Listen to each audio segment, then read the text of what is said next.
오늘 본문은 그 블레셋과 전투에서 이제 이스라엘이 크게 패하고 언약궤를, 하나님의 언약궤라 하면 이스라엘 백성들에게는 가장 중요한 거잖아요. 왜 중요한 거냐면 이 언약궤와 함께 이스라엘 백성들이 광야 생활을 하지 않았습니까?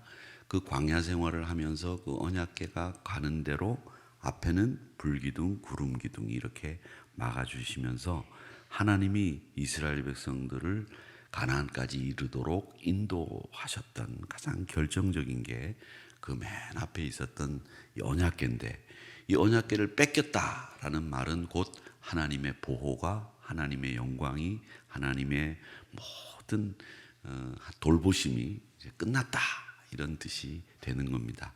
그래서 그 하나님의 언약궤를 이제 뺏기게 되는데, 나중에 이제 다윗성으로 들어갈 때까지, 다윗이 이제 바지가 내려가는 줄도 모르고 춤을 출 때까지 그 언약궤는 이 블레셋 진영에 있게 되죠. 근데 이 블레셋 진영에 있게 되면서 그 언약궤가 돌아올 때까지 이스라엘 백성들은 계속 낭패를 당하고 또 어려움을 겪습니다. 근데 이 언약궤를 뺏긴 문제, 그리고 이 홈리와 비나스가 죽고 엘리 가문이 완전히 몰락하는 이 과정에서 우리는 이 신앙생활이라고 하는 것이 어떻게 하나님 앞에 올려져야 되는지 그걸 잘 볼 수 있습니다. 이 신앙생활이 어떻게 변화를 겪게 됐는지, 또 이스라엘 백성들은 이 변화라고 하는 말을 쓰지만 사실은 이 변화라기보다는 이스라엘 백성들의 신앙이 어떻게 침륜에 빠졌는지, 성경적인 용어로 얘기하면, 아니면 이스라엘 백성들의 신앙이 어떻게 퇴색이 되고 변질이 됐는지 그걸 보여주는 부분이 오늘 사무엘상 4장이다, 이렇게 보시면 되겠습니다. 그런데 이 변질된 과정을 이렇게 보면 제일 먼저 이 궁극적인 가치, 그러니까 우리가 추구해야 되는 궁극적인 가치가 어디 있는지를 모른다는 거죠. 우리의 가치는 어디 있습니까? 우리의 가치가 좋은 건물을 짓는 거, 우리의 가치가, 우리 교회가 뭐 다른 교회들 얘기 들어보니까 다른 교회 목사님들이 우리 교회를 부자 교회라고 한다. 근데 저는 다니는 데마다 교회가 부자 교회라고 하는 소리를 들었는데 왜 부자인지는 잘 모르겠어요. 부자, 하나님이 계시니까 부자겠죠. 그런데 우리 교회가, 우리 성도들이 신앙이 가져야 될 궁극적인 가치가 뭐냐, 이렇게 물었을 때 그 가치가 이겁니다 라고 얘기를 하고, 그 가치를 위해서 우리는 전력을 다합니다, 이렇게 얘기해야 맞는 거지. 우리가 그 궁극적인 가치를 잃어버리고 사투리 말로 엄한데, 쓸데없는데 그걸 쓸데있다고 생각하는 거죠. 거기에 신경을 쓰면 어떻게 될 거냐라는 거죠. 미래를 생각하고 다음 세대를 생각하고, 또 우리가 신앙적인 궁극적인 가치를 분명히 어디에 있다라고 하는 것을 알고 신앙생활을 해야 된다. 그렇게 되지 않으면 오늘 이스라엘 백성들처럼 믿음이 퇴색하고 변질되고 만다, 이걸 우리는 볼 수 있습니다. 이제 이 에베네셀과 이 에색이라고 하는 곳이 있었는데, 여기에 이제 이 블레셋과 이스라엘이 전쟁이 이제 붙었습니다. 근데 이 전쟁이 붙었는데 거기에서 완전히 이스라엘 백성들이 패했어요. 완전히 패하고, 이 에베네셀이 바로 이 전쟁터 바로 옆에 있었던 동네인데, 이 에베네셀이 어떤 곳입니까? 여러분, 하나님이 여기까지 도우셨다라고 하는 뜻으로 하나님의 은혜를 경험한 장소 아닙니까? 미스바는 하나님의 성회로 하나님의 은혜가 내려지고 큰 성령의 불길이 떨어지는 곳이었고, 이 에베네셀은 하나님의 임재를 경험했던 아주 거룩한 장소인데, 여기서 이스라엘 백성들이 완전히 패해버린 거예요. 그러니까 결국은 하나님의 은혜가 떠났고 하나님의 도우심이 떠난 그 모습을 이 전쟁터에서, 이 에베네셀에서 패했다라고 하는 말씀에서 우리에게 보여주고 있는 겁니다. 근데 거기에 베냐민 사람이 또 등장을 해요. 이름이 없습니다. 베냐민 사람이 등장하는 것을 또 한번 보세요. 베냐민 사람은 이스라엘의 아들들 중에서 제일 막내입니다. 막내. 그러니까 라헬이 이 베냐민을 에브라다 베들레헴으로 올라가는 길에 나타가 죽지 않았습니까? 그런데 그 말씀이 이 베냐민 사람이라는 사람이 나오면서 라헬과 관련된 말이 여기 또 나와요. 오늘 말씀 중에 어떤 말씀인지 제가 나중에 말씀을 드리겠는데, 이렇게 이 베냐민 사람이 달려와서 이스라엘 진중에 있는 사람들에게, 지금 전쟁의 결과를 기다리고 있는 사람들에게 전쟁의 결과를 알려줍니다. 패했습니다. 16강 떨어졌습니다. 이제 못 갑니다. 죽었습니다. 아들들도 죽었습니다. 이렇게 얘기를 한 겁니다. 그러니까 이스라엘이 죄를 뒤집어 쓰고 울부짖으면서 하나님 앞에 통곡을 하게 되고, 그 통곡 소리가 엘리의 귀에까지 들린 거예요.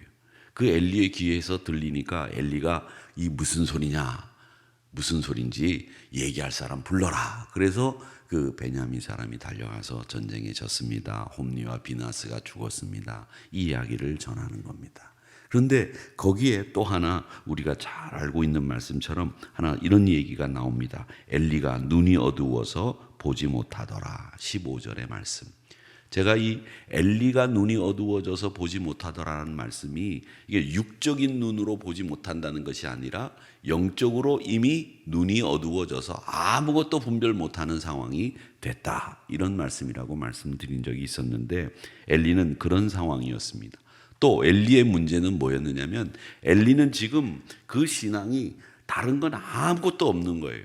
자기가 하나님의 말씀대로 살면서 그 말씀대로 아들들을 가르치고 가정교육을 제대로 하고, 홈니와 비나스가 자기의 뒤를 이어서 제사장직을 올바로 수행할 수 있도록 교육이라도 잘 시켰으면 되는데, 이런 게 하나도 생활 속에서 연결이 안 된 거예요. 그저 성소 중심의 신앙, 제사 중심의 신앙만 가지고 있다가 이 소식을 듣고 자기가 가장 소중하게 생각하는 가치였다고 하는 그 언약궤가 뺏겼다는 소식에 뒤로 넘어져서 목이 부러져 죽었다. 이 목이 부러져 죽었다라는 말도 극단적으로 표현을 하자면 가장 비참하게 죽었다, 이런 말입니다. 여러분, 죽으면 고이 누워서 반듯하게 돌아가셔야지요. 목이 부러져서 죽었다라는 말은 우리의 가장 소중한 신체 부위가 가장 큰 타격을 받았다, 비참하게 죽었다, 그런 얘기입니다. 이렇게 자기의 삶과 자기가 하는 일과 또 자기 영혼에 영향력을 끼치는 일에는 이 신앙이 아무런 영향력을 끼치지 못한 엘리의 삶을 그대로 보여주고 있다라고 하는 겁니다. 이렇게 되면 신앙이 어떻게 되느냐? 무기력해지는 거죠. 그냥 말뿐이 신앙이 되고 만다라고 하는 것을 우리에게 보여주고 있는데, 결국 자기의 궁극적인 가치는 겉으로 드러난 언약궤, 겉으로 드러난 성소, 거기에만 신앙의 궁극적인 가치가 있었지, 자기 생활 속에서는 어떤 신앙의 능력도 영향력도 발휘할 수 없었던 인물이 엘리였다라고 하는 것을 보여주고 있습니다. 그러면 우리는 어떻게 해야 되겠습니까? 여러분, 신앙생활은 우리 삶 속에서 선한 영향력이 끼쳐져야 그게 신앙의 힘이 나오는 거죠. 그게 우리 삶에서 유익함이, 그리고 말씀이 살아있는 것을 많은 사람들에게 보여주는 것이 되는데, 이걸 하지 못했다라고 하는 거죠. 자, 그 다음에 16절에서부터 18절 말씀을 쭉 보면, 베냐민 사람은 이스라엘이 블레셋 앞에서 도망하고 큰 사륙이 있었습니다. 홈니와 비나스가 죽었습니다. 언약궤도 뺏겼습니다. 이제 이렇게 얘기를 합니다. 자, 이렇게 얘기를 하니까 엘리가 궁극적인 가치로 여겼던 그 궤를 잃었다는 소식에 죽어버렸다라고 하는 것, 이건 이 엘리가 사실은 하나님을 인정하지 못하는 삶을 살았다, 이렇게 해석할 수 있습니다. 여러분, 하나님을 인정하고 살아야 되는 신앙, 이게 굉장히 우리에게 필요합니다. 하나님 앞에서 인정받지도 못하고 하나님을 인정하지도 않는 이런 신앙생활을 했던 사람이 엘리였다라고 하는 것을 우리는 봅니다. 자, 그 다음에 19절에서부터 22절까지의 말씀에 보면 이 표제어가 뭐라고 되어 있느냐면, 비느하스의 아내가 죽다, 이렇게 되어 있습니다. 자, 비느하스의 아내가 아마 이 해산할 달이 가까워졌던 모양인데, 하나님의 언약궤를 뺏겼다, 남편이 죽었다, 시숙이 죽었다, 시아버지가 죽었다, 이 네 가지 비통한 소식이 그의 귀에 들린 거예요. 그러니까 이 여자가 갑자기 몸을 구부려서 해산을 하기 시작을 했는데 아마 해산할 날짜는 다가왔어도 해산할 때는 아니었던 거죠.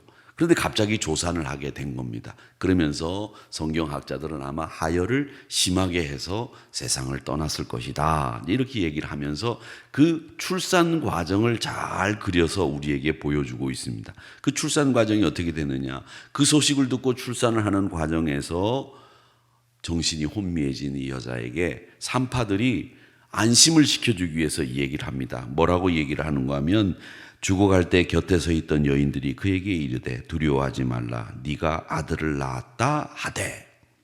이 말씀을 잘 보십시오. 두려워하지 마라, 네가 아들을 낳았다. 제가 아까 이 베냐민 사람 얘기하면서 베냐민이 라헬이 에브라다, 베들레헴으로 올라가다가 마지막으로 낳고 죽었다 그랬지 않습니까? 근데 이 네가 두려워하지 마라, 아들을 낳았다라는 이 말은 이 고대 사람들이, 즉 이스라엘 사람들이 애를 낳을 때 산파들이 그 산모에게 하는 안심시켜주는 말이었대요. 그러니까 그 말이 항상 두려워하지 마라, 네가 아들을 낳았다. 아들을 낳았든 안 낳았든 상관없이 그렇게 산모들을 안심시켜주기 위해서 산파들이 하는 말이었다라는 겁니다. 근데 이 말이 창세기 35장에 보면 이 베냐민을 낳다가 죽는 라헬의 얘기가 나오거든요. 그 창세기 35장에 라헬이 이 베냐민을 낳다가 죽을 때에 그 옆에 있던 사람들이 라헬에게 한 말이에요. 라헬에게 한 말. 창세기 35장에 보면 라헬의 한 말이 여기 그대로 나옵니다. 근데 거기 라헬이 낳은 아들이 누굽니까? 베냐민이잖아요. 근데 그 전쟁에 패한 소식을 누가 전해줘요? 베냐민 사람이 와서 전해준다. 이 연결고리가 어디에 있는지 성서학자들은 왜 베냐민 사람과 이 라헬이 죽을 때, 베냐민을 낳다가 죽을 때 했던 말과 이게 연결이 될 텐데, 이 연결고리가 뭐가 있는지를 지금 우리는 못 찾고 있는데 분명히 연결고리가 있을 거다.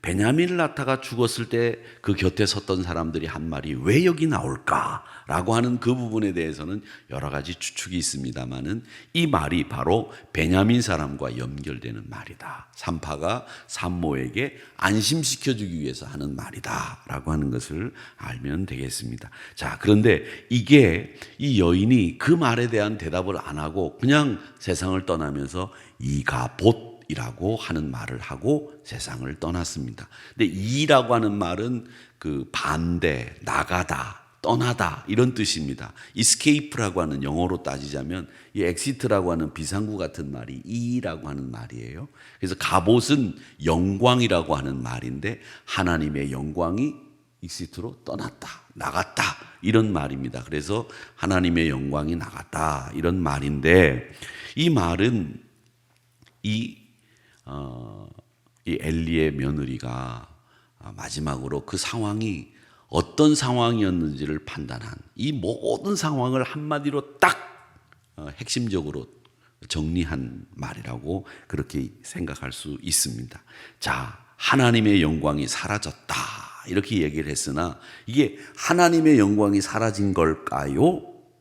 저는 그렇게 생각하지 않습니다. 하나님의 영광이 사라졌다기보다 이스라엘 사람들의 믿음이 사라진 거죠.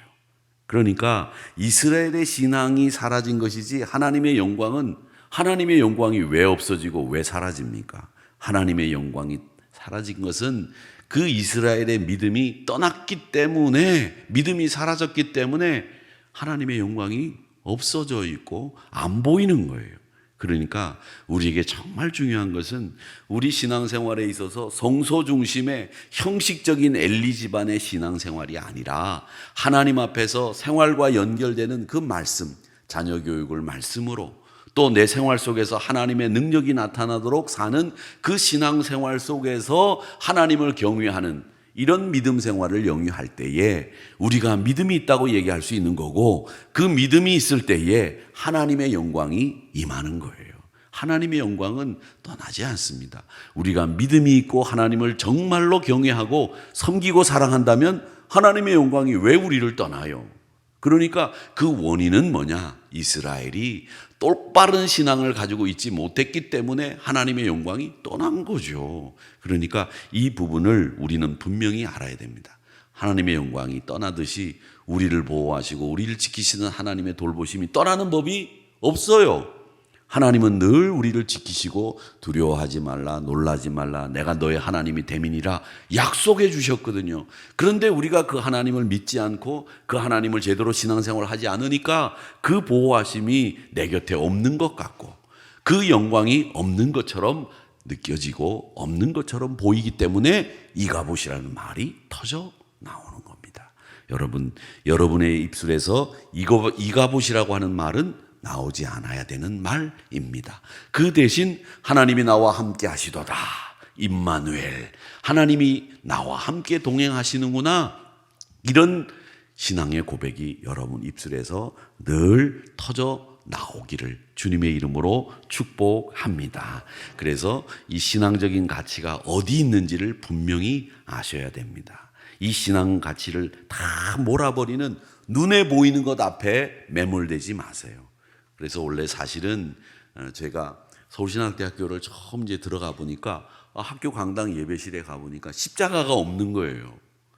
제가 십자가가 없는 예배당은 그때 처음 봤어요. 왜 십자가가 없느냐 그랬더니 신학대학 교수들이 얘기를 하는 거예요. 그 십자가도 우상이 될 수 있어서 치웠다.